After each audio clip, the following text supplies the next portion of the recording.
Assalamualaikum warahmatullahi wabarakatuh. Episode kali ini dimulai saat mertua perempuan dan mertua laki-laki Gangga kembali melanjutkan drama mereka di hadapan nenek Kalyani dan Sumitra. Mereka berdua pun mengatakan, jika Anda ingin menikah lagi maka Anda bisa, tapi beri kesempatan lagi padanya. Gangga pun mengatakan, tidak pernah aku harus melalui begitu banyak rasa sakit karena dia. Aku tidak akan pernah bisa memaafkan hewan itu. Jangan bertindak di depan orang-orang baik ini. Lalu mertua Gangga sekarang mengancamnya dan mengatakan, kamu tahu betul apa yang bisa kita lakukan. Nenek Kalyani pun mengatakan kepada mereka berdua, saya tidak akan melihat siapapun mengancam siapapun di rumah saya. Tak lama kemudian Byron pun datang dan berkata, lakukan apa yang kamu bisa lakukan selama kita bersama Gangga. Tidak ada yang bisa melakukan apapun. Jika Gangga tidak mau memaafkan Ratan Singh, maka tidak ada yang bisa memaksanya. Mertua Gangga pun kembali berkata, Manu adalah cucuku dan dia tidak ada yang bisa mengambil hak ini dari kita. Nenek Kalyani pun mengatakan baik, mereka yang menghentikannya dari melakukan hal yang salah. Lalu Byron meminta mereka untuk pergi kalau dia tidak akan harus memanggil polisi. Namun mertua Gangga lagi-lagi mengancam. Dia mengatakan kita akan pergi sekarang, tapi kita akan melihat Anda. Gangga meminta maaf pada nenek Kalyani untuk selama drama ini di rumah mereka. Gangga pun berkata mereka mengerti bahasa ini saja, apalagi yang bisa saya lakukan. Lalu Gangga memberitahu semua yang terjadi saat mereka tidak ada di rumah. Mereka pun mengatakan Gangga jika dia tidak membawa Ratan keluar dari penjara maka dia akan kehilangan Manu. Gangga pun memberitahu semua orang jika itu hanya tentang Ratan, maka dia akan menyelamatkannya, tapi tidak seperti itu.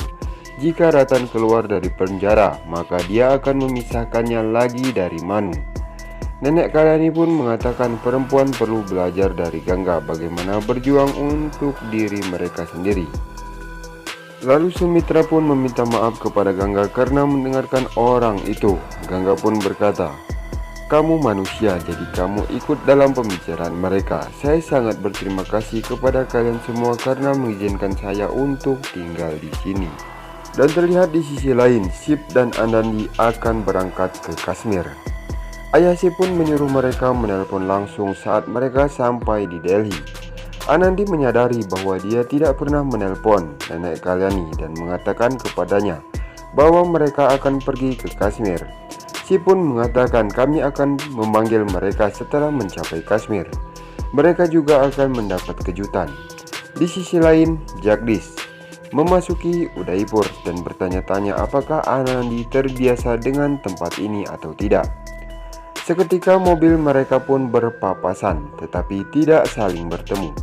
Setelah pemeriksaan istri Besan, dokter pun mengatakan sesuatu kepada Besan. Mereka tidak memberitahu kami apa itu sekarang dan mereka sangat khawatir. Dan terlihat di sisi lain, Sachi dan teman-temannya yang sedang duduk-duduk santai di sebuah kafe. Beberapa pria pun mengawasi mereka. Pria-pria itu pun menggoda mereka. Teman Sachi pun menyuruhnya pergi ke tempat lain. Namun Sachi pun berkata biarkan saja. Orang-orang ini hanya tahu cara menggonggong. Mereka tidak akan bisa menggigit.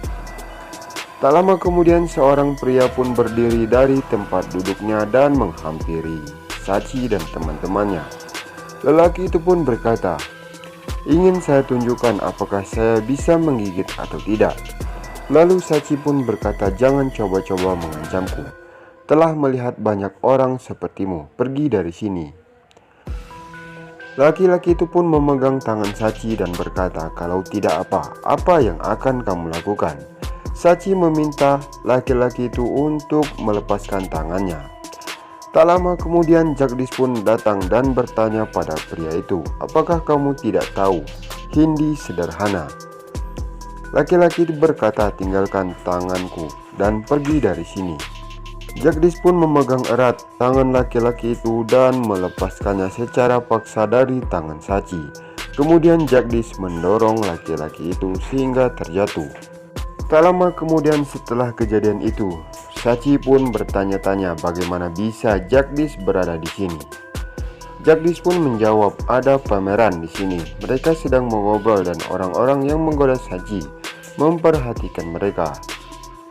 Lalu Sachi pun mengatakan, kamu datang ke sini dan bahkan tidak memberitahuku. Bagaimana perasaanmu jika aku datang ke tempatmu dan pergi tanpa bertemu denganmu? Jagdish pun menjawab, aku akan datang di malam hari. Semua orang pun memberi hadiah untukmu. Sachi berkata, jadi jika mereka tidak memberikan hadiah, maka kamu tidak akan datang. Jagdish pun menjawab, tidak seperti itu. Sachi pun mengatakan, dalam pikiranku, Jagdish berbicara begitu manis dan sepertinya dia tidak tahu bahwa Anandi bukan berada di Udaipur. Lalu Sachi pun memutuskan untuk tidak memberitahu Jagdish jika Anandi tidak berada di Udaipur. Kalau Jagdish tahu bahwa Anandi tidak ada di rumah, mungkin Jagdish tidak akan pergi ke rumahku. Teman Sachi pun tersenyum. Mereka memperkenalkan diri pada Jagdish. Sachi berkata, jika kamu sudah selesai dengan hello ini, lalu bisakah kita pergi?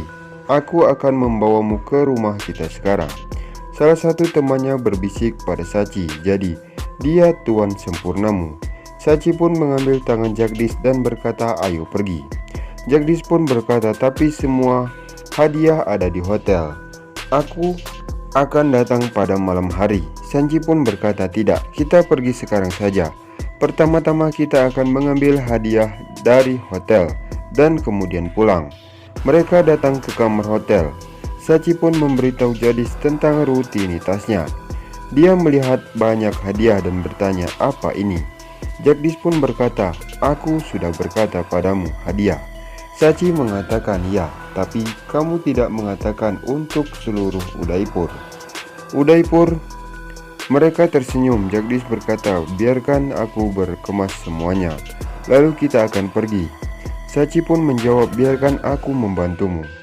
Seketika sendal Jagdish yang tergeletak di lantai pun menghalangi langkah kaki Sachi, sehingga Sachi pun terjatuh. Tetapi Jagdish pun menangkap Sachi dengan pelukannya. Jagdish pun meminta maaf pada Sachi dan berkata, aku seharusnya menyimpan sendal. Sachi pun mengatakan, tidak ada kesalahan saya seharusnya melihat.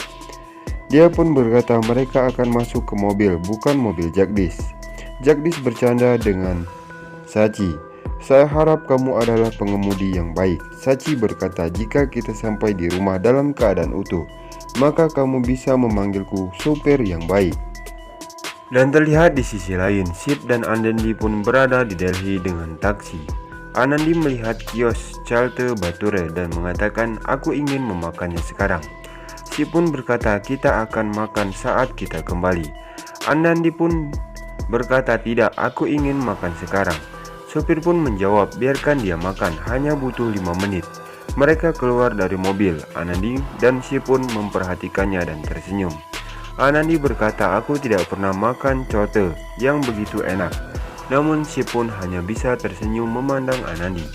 Nah, sekian saja alur sinopsis terbaru Balika Padu dari channel kami.